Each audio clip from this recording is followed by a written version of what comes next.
I'm not saying go and become a narcissist. No, what I am saying is that if you are trying to have no ego, number one, you are just going to be swampy. Your energy is just going to be a doormat, basically.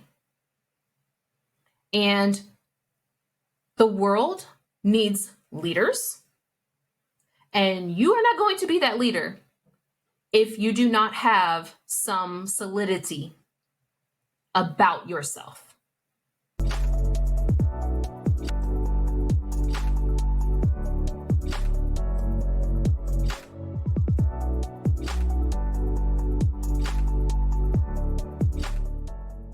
I literally just created a video talking about why you need to build an ego, especially if you are a spiritual woman, and is getting some hate, is getting a lot of pushback, especially from the spiritual community, because in the spiritual space, there is this idea that having ego is bad. But people are upset because I said this. And in the spiritual space, there's this idea of, no, you must be completely selfless. And so there is an illusion. There is an illusion that, oh, I just want to help people. And I don't have an ego. I don't do anything for myself. I only want to help you. And none of that is real. Because we are human. And if someone says that to me, immediately I'm completely suspicious. Now, I'm not saying that you should, quote unquote, should. I'm not saying that you should just be out to harm people. But I think it's important that we understand what it is that we get when we give of ourselves, when we express ourselves, and be honest about that. For example, I am not just doing this podcast to help you. I also do this podcast because it fulfills me, because it's an expression of who I am at the core. Now, the difference is that I'm not doing this podcast just to get something. It's not just for something externally. It is an expression of something internal being made external. And that's really the difference. So the spiritual space, or the spiritual idea that ego is bad, unconsciously has us thinking that being human is bad, and that the things that come with just our humanity are somehow wrong. And when we do that, we unconsciously suppress that and ignore that and try to only be good, or at least what our idea of good is. And what that means is we end up disconnected from half of ourselves, deluding ourselves about who we actually are and what we actually want. I'll give an example of how I see this show up in spiritual women a lot, because they're told this idea of you should not have an ego, you want to kill the ego, and it manifests as women thinking that their desires are bad. So sometimes I'm working with a client, asking her what she really desires, and I can literally see it show up.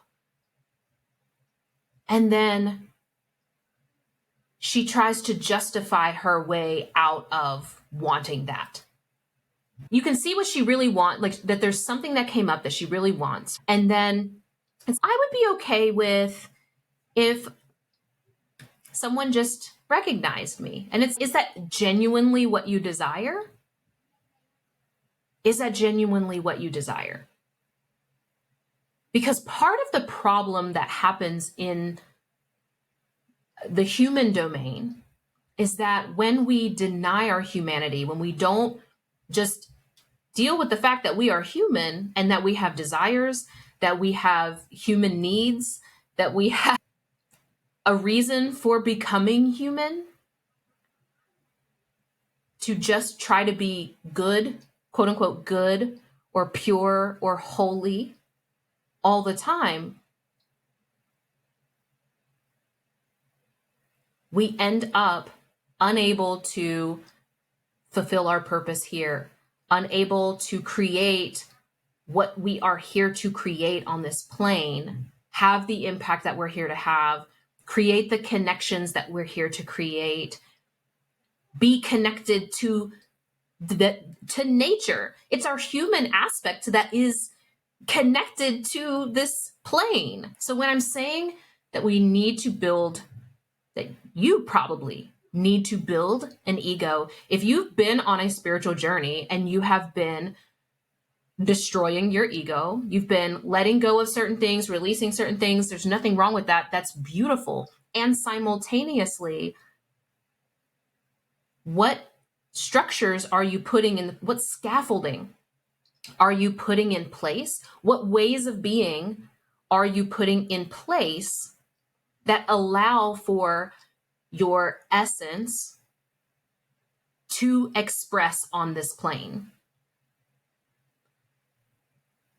For example, I'll use my own life I'll throw it out there. As a child, it did not feel safe to me because of the area I grew up in. It did not feel safe for me to be an observer, to be observant. Because when I am that, which by the way, my essence is, for sure, I would be called stuck up. People would accuse me of being cold, aloof, too detached, unemotional, and so on and so forth. And so I curated and built an ego that was a people pleaser, that was overly expressive and like overcompensated for not wanting to be perceived as what I thought was bad. That it was bad to be cold, that it was bad to keep to yourself or to be quiet or whatever, to not always have a smile on your face.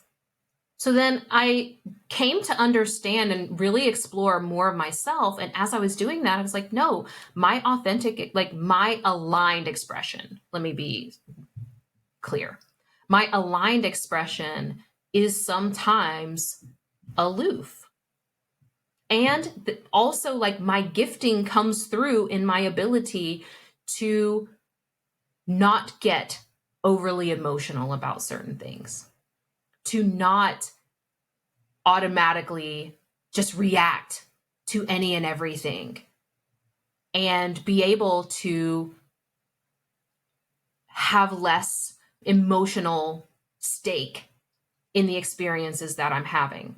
Now, some could say, oh, that's just trauma. For sure. Trauma probably played a role in that. And also, I believe that it can serve me.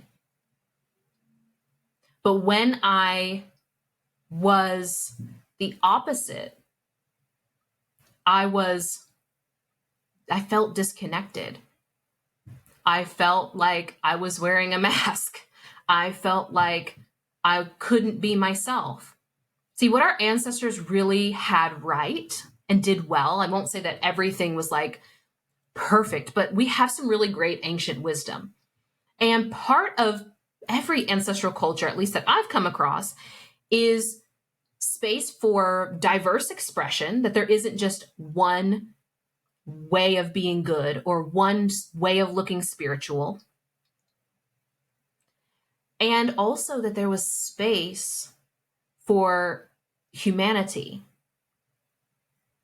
that we addressed what it means to be human in the culture, in our ways of navigating, right? And so that can be like our sexuality, The fact that we are human beings means we are sexual beings. So rather than saying, oh, that's bad, that aspect of us is bad, let's just hide that, what has that resulted in? On an individual level, it's created some really unhealthy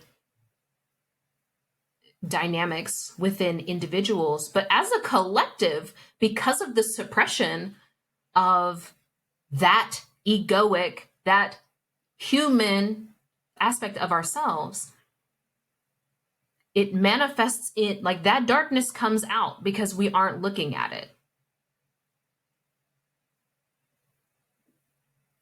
So building an ego is not, when I'm saying this, I'm not saying go and become a narcissist. No, what I am saying is that if you are trying to have no ego, number one, you are just going to be swampy. Your energy is just going to be a doormat, basically. And the world needs leaders. And you are not going to be that leader if you do not have some solidity about yourself.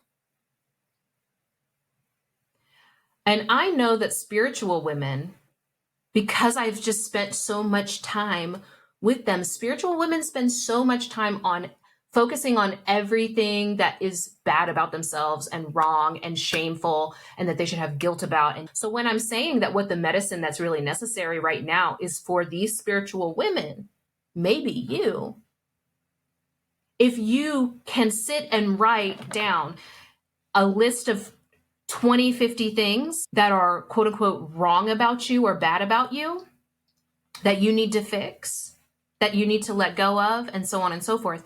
But yet when I ask you to write down the same number of things that are great about you, I know you are going to have a hard time with that. I'm speaking in generalities. But you can let me know if I'm just making this up, because I know I'm not. I know I'm not making this up because I see it so much. I do this practice with clients that I feel can be really valuable for you too, is understanding that we can find evidence for anything. Our ego can find evidence for anything.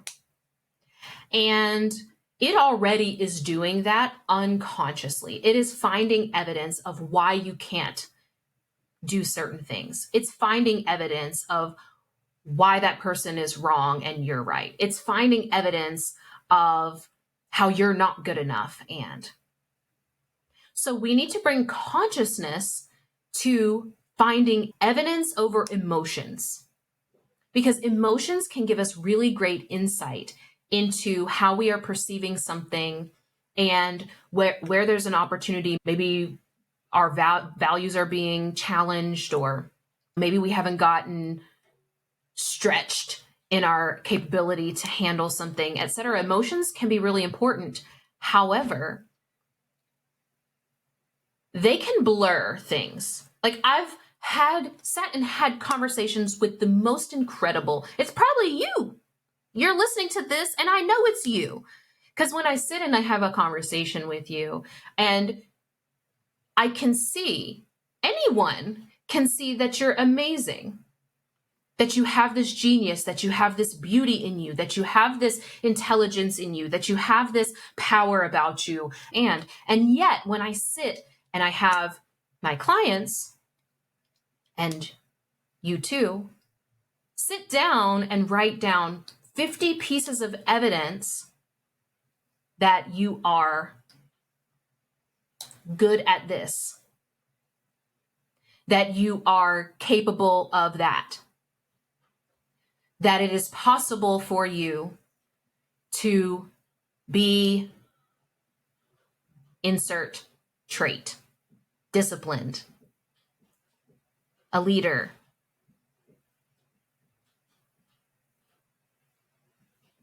a great communicator, speaker, etc., etc.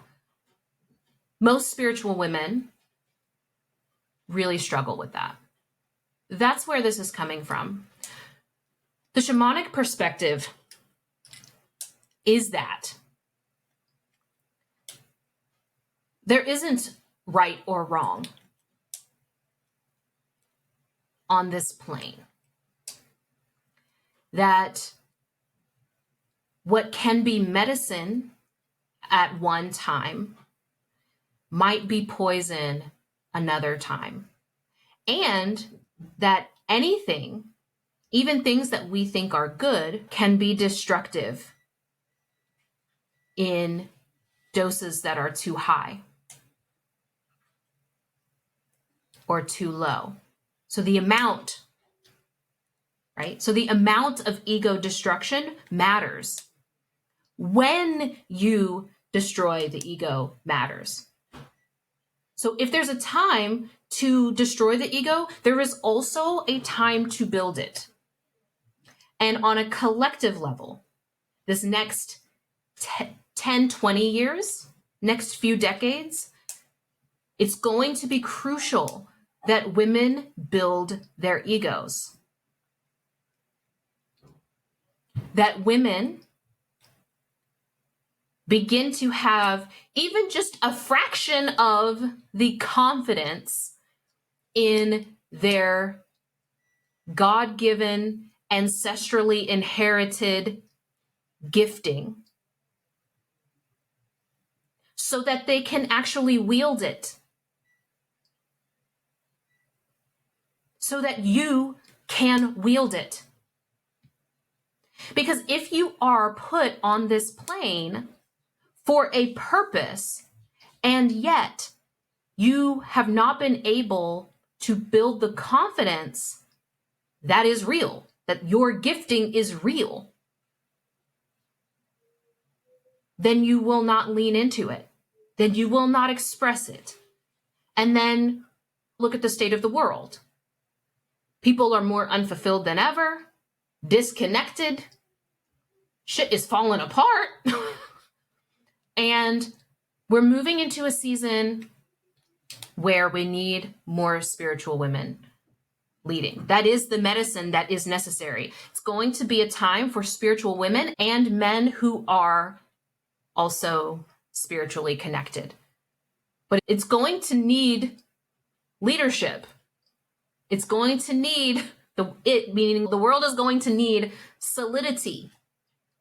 We cannot all be monks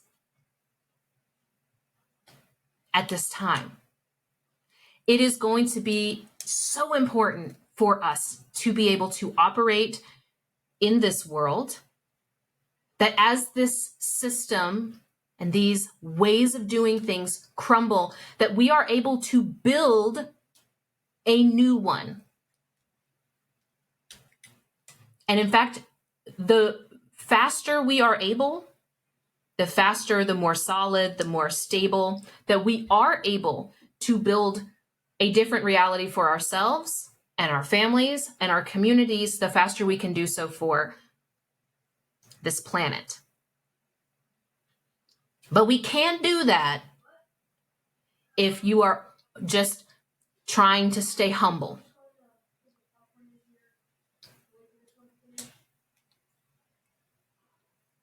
Humble yourself to your gifts. Humble yourself to your calling. Humble yourself to the divine mission that is who you are here to be. Our purpose isn't what we're here to do. Our purpose is who we're here to be. You can't be a who without an ego. And that is all. I'll see you next time.